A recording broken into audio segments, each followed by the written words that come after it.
कर्ण पर्व पुष्प 2। श्री कृष्ण का मंतव्य समझकर अर्जुन बड़ी शीघ्रता से संशप्तकों का नाश करने लगे। इस समय धनंजय का हस्त लाघव देखने योग्य था। श्री कृष्ण भी उनकी चतुराई को देखकर स्तंभित रह गए।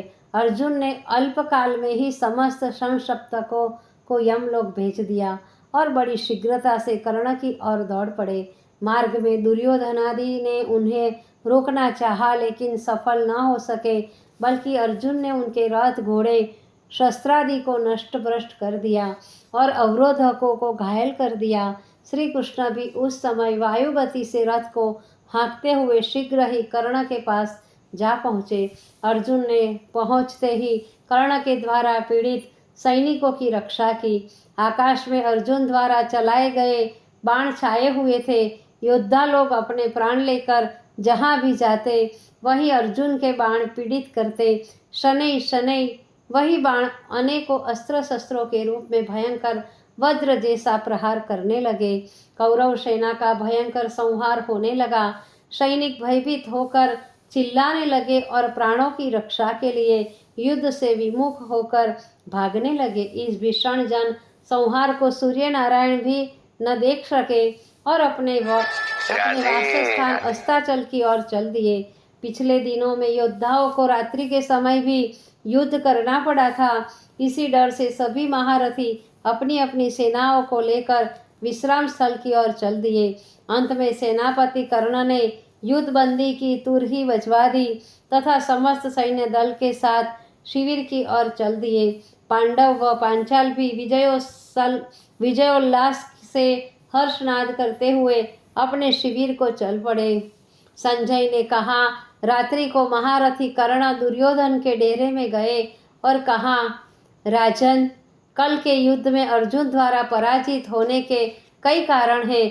एक तो उसके पास अग्निदेव द्वारा दिए गए दिव्य धनुष, तर्कस और रथ है।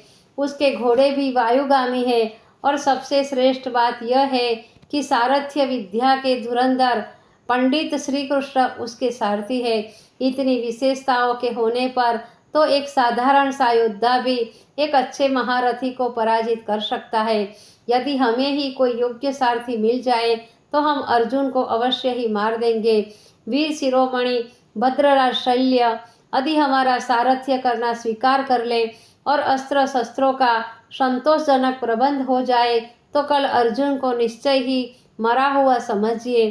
कर्ण की बातें सुनकर दुर्योधन अति प्रसन्न हुए और उन्होंने कर्ण को उनके मनोनुकूल प्रबंध हो जाने का वचन दिया। तत्पश्चात दुर्योधन भी उसी समय भद्रराज शल्य के पास गए और अभिवादन के पश्चात नम्र शब्दों में कहने लगे, हे भद्रराज, शौर्य, पराक्रम, गंभीरता तथा धर्मचरण में आप श्री कृष्ण और धर्मराज के समान है। आप युद्ध क्षेत्र में अपने पराक्रम से इंद्र को भी पराजित कर सकते हैं। इन सभी गुणों को देखकर ही कर्ण ने आपको अपने काम के लिए उपयुक्त समझा है।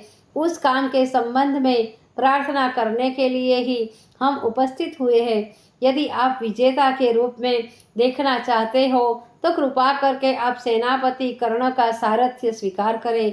एक योग्य सारथी के बिना कर्ण पूर्ण शक्ति को काम में नहीं ला पाते।